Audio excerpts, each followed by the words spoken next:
All right. Good evening. I think I'm live. This is your host, Matthew Underwood, coming to you live. It is Tuesday, November 4th, 2025, coming in late tonight, but just want to do a brief recap. Won't probably stay on for maybe, 15 minutes or so. Just going to recap the elections tonight. It was a bloodbath. I had hopes that Jack Ciattarelli might have won in New Jersey. Race wasn't even close. He got killed. He got blown out. Virginia, everyone knew the governor's race was going to be a disaster. Winsome Sears lost big time to Abigail Spanberger. I predicted that. It was a blowout. It's going to be probably by 15 points, which I didn't expect to be that wide of a margin, but I knew it would be at least 10 points. It was a big blowout. And, of course, New York City, Zohran Mamdani is going to win that race, although not by as much as I expected he would win by. I actually thought he would win by a solid probably 7 or 8 points. It looks like he's going to win by maybe 4 or 5 points, just from what I'm seeing right now. But he's going to win that race convincingly. So, yeah, that's where it stands. I think the biggest black pill of the night is that Jay Jones, the Democratic nominee for Attorney General of Virginia, the man who said that he wanted to murder the children of his Republican political opponent, is probably going to win his election. So, yeah.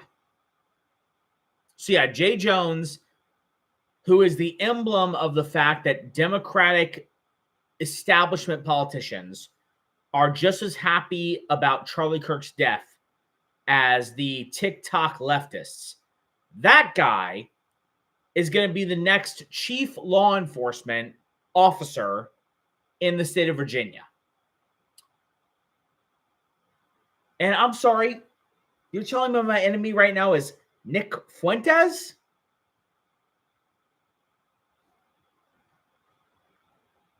I'm infuriated.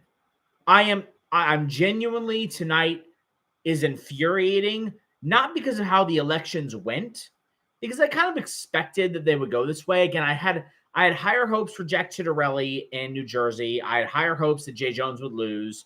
But the rest of the elections, I think, more or less went the way that I expected them to.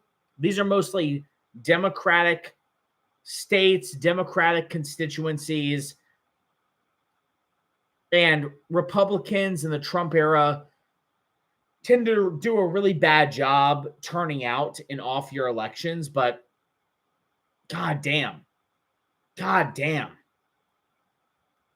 I mean, Ciattarelli is one thing. If Ciattarelli loses, okay, fair enough. But Jay Jones winning, that is Democrats saying, you know what? Normie Democrats, normie Loudoun County, D.C. bureaucrat Democrats saying, I don't really care if this guy wants to murder conservatives because ultimately I want to as well. That's what these people are saying.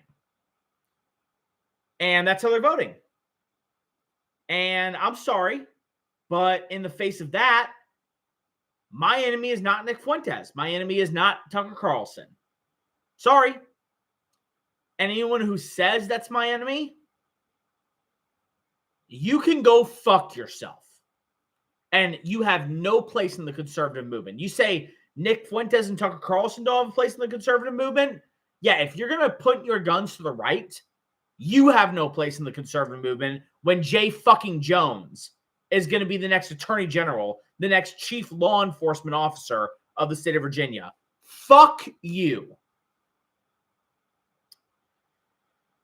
So, yeah.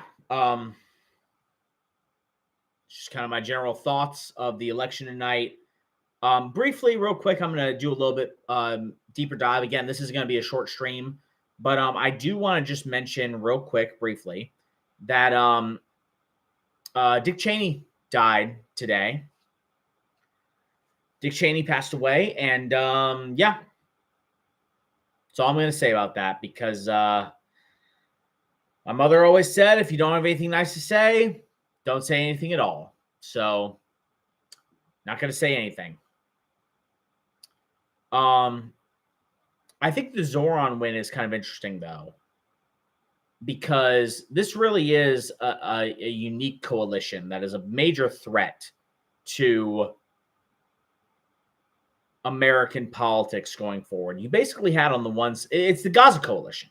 It's what I've been talking about before, is the Gaza coalition. When I talked about last week, the 2028 Democratic primary and how that was going to pan out, Zoran was elected by the Gaza coalition. It was this coalition of, on the one hand, what I would call the yuckies, okay?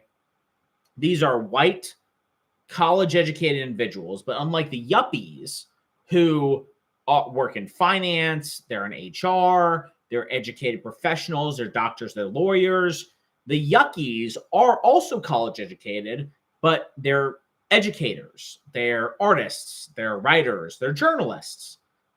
You know, just degenerate professions, absolute disgraces to society, the types of professions that frankly shouldn't even exist. That's who they are. And like there was a lot of fuss after Zoran won the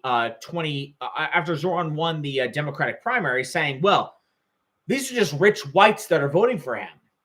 And it's like, yeah, a majority of white people, and this includes Jews, by the way. This includes Jews, of whom a lot voted for Zoran.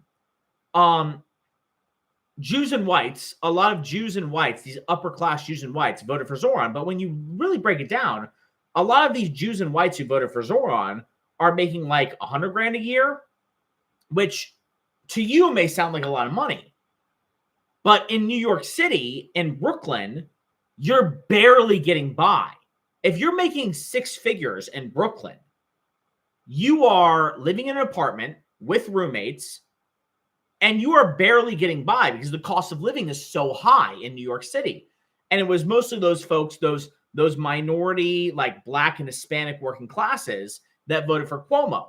And so what got Zoran elected was this coalition of yucky, so college-educated whites and Jews, but who don't work in like high-powered professions that actually make you money, combined with third world immigrants, Indians, Arabs, Blacks, and I don't say Blacks like American Blacks, but like Blacks from Africa, immigrant Blacks, and Asians coming together to vote for Zoran. And they make a majority in New York City, which is why I say New York City is by no means an American city anymore. I think one of the best tweets I saw tonight was, I can't remember who it was from, but they said, if New York City still had New York City demographics, Zoran Mamdani would never become mayor of New York, which is true. It is true. It's objectively true.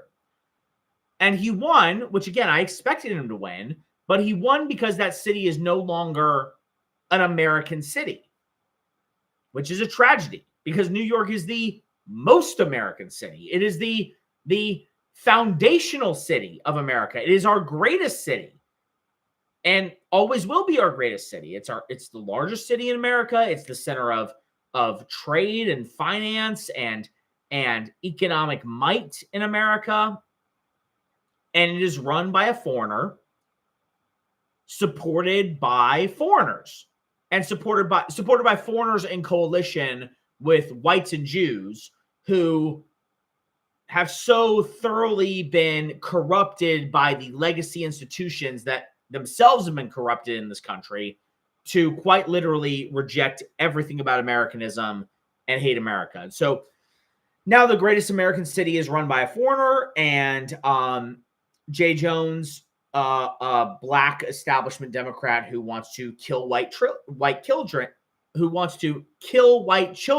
I can speak properly tonight, good Lord, is now the chief law enforcement officer in Virginia. So get ready, Virginia. You're going to see a lot of Irina Zarutskas going forward. Oh, you're going to see a lot of it. You're going to see a lot of degenerate Blacks murdering whites randomly, murdering other Black people, by the way, randomly. Because why not? Because a system is what it does. The purpose of a system is what it does.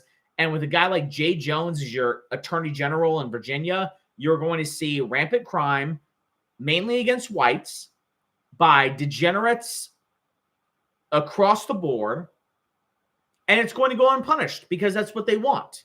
Because they want to see that. They want to see us die. They want to see us die. They want to see us killed.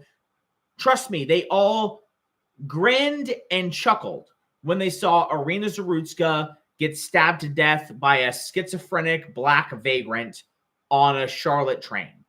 They all cheered and grinned when they saw Charlie Kirk's neck explode all across social media. And that's what you're going to get. That's what you're going to get. And you know what? I mean, I think part of this result is certainly the fact that just Republicans can't turn out in the Trump era in off-term elections. And you know, Trump has made the Republican Party the party of low propensity voters, where historically it used to be the Democrats. They would turn out in, you know, under Obama, they would turn out in presidential elections, but in off-year elections, it was these like suburban white Republicans that would turn out against the Democrats. But then when Obama was on the ballot, all these blacks and Hispanics would turn out for Obama. And that's completely flipped on its head during the Trump administration and during the Trump era. And now you have the Republicans being the low turnout party. And we can only really get them out when Trump is on the ballot, and hopefully going forward when a presidential election is in play. Pray to God that they still turn out even when JD is the nominee in 2028. So, you know, that's a part of it. But another part of it just truly is that we live in a sick, fucked up country, and we have a right wing that is incapable of fighting the forces on the left. You know, we are still in a government shutdown because Republicans are they're too big of pussies to just override the filibuster and just start passing reforms that will actually alleviate cost of living issues, that will actually raise wages for Americans. And, you know, this is what you get. This is what you get. And they're not denaturalizing.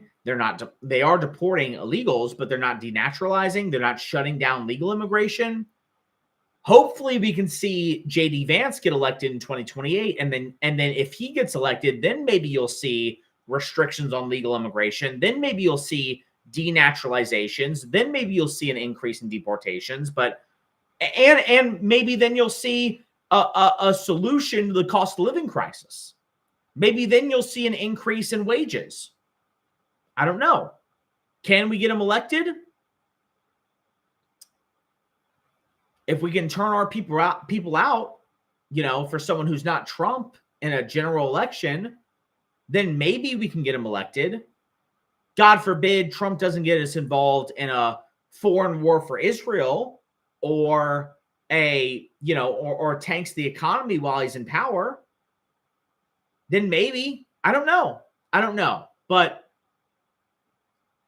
it's bleak. The fight is here. The fight is now. And drastic action needs to be taken. Or New York City is just the beginning. Or in the future, the fate of New York City will befall the rest of the country. The fate of Virginia law enforcement will befall the rest of the country. So, really, really short stream tonight. I'm not going the full hour. I just honestly don't have it in me tonight. Just wanted to say some brief thoughts, and I'm going to be signing off. I should be on tomorrow. Don't know what I'm going to discuss tomorrow, but I'll come up with something. And hope everyone has a wonderful night. Signing off.